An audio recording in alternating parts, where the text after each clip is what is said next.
2014-19 కాలంలో ఈ నియోజకవర్గంలో మనం చూసాం దాదాపు 566 కోట్లతో 56,951 మంది మహిళలకి వివిధ ప్రభుత్వ పథకాలు పసుపు కుంకుమ 1-2 కింద ప్రతి మహిళకి 20,000 రూపాయలు ఇచ్చాం. శ్రీనిధి కింద గానీ వడ్డీ లేని రుణాలు, బ్యాంక్ లింకేజ్ రుణాలు ఇవన్నీ కూడా కలుపుకొని దాదాపు 566 కోట్లు 56,951 మంది మహిళలకి నియోజకవర్గంలో మేము అందించడం జరిగింది. జగన్మోహన్ రెడ్డి మహిళల గురించి ఎక్కువ మాట్లాడుతూ ఉన్నాడు. 2014-19లో డోక్రా మహిళలకి 5 లక్షల వరకు రుణం తీసుకున్న వడ్డీ రాయితీ ఉండేది. జగన్మోహన్ రెడ్డి వచ్చిన తర్వాత ఆ రాయితీని 5 లక్షల నుంచి 3 లక్షలు తగ్గించాడు ఆయన.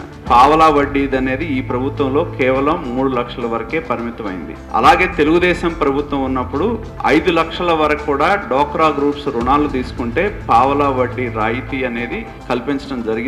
కాబట్టి ఆ రోజుల్లోనే మహిళలకి వడ్డీ రాయితీ ఎక్కువ ఇవ్వటం కానీ, బ్యాంక్ లింకేజ్ సౌకర్యాలు కావచ్చు, శ్రీనిధి కావచ్చు, పసుపు కుంకుమ కావచ్చు, రోజు ప్రతి మహిళని ఐడెంటిఫై చేసి ప్రతి మహిళకి 20,000 రూపాయలు ఇచ్చాం. ఇవాళ జగన్మోహన్ రెడ్డి నేను మాఫీ చేస్తున్నానని చెప్పాడు. చాలా గ్రూపులకి దాని ద్వారా లబ్ధి జరగని వాళ్ళు చాలా మంది ఉన్నారు. కొన్ని గ్రూపులకి అయితే రూపాయి డబ్బులు కూడా రాలా. జగన్మోహన్ రెడ్డి పూర్తి రాయితీ అని ప్రకటించాడు. ఆ రాయితీ ద్వారా లబ్ధి పొందని గ్రూప్స్ చాలా గ్రూపులు ఉన్నాయి. కానీ ఆ రోజు డోక్రా గ్రూప్ లో ఉన్న ప్రతి ఒక్క మహిళకు కూడా 20,000 రూపాయలు ఆనాటి ప్రభుత్వ హయాంలో ఇవ్వడం జరిగింది. దాని ద్వారా 566 కోట్లు వివిధ పథకాల కింద 56,951 మంది మహిళలకి వివిధ రకాలైన ప్రభుత్వ స్కీమ్స్ కింద పంపిణీ చేయడం జరిగిందని చెప్పి తెలియజేస్తా ఉన్నా.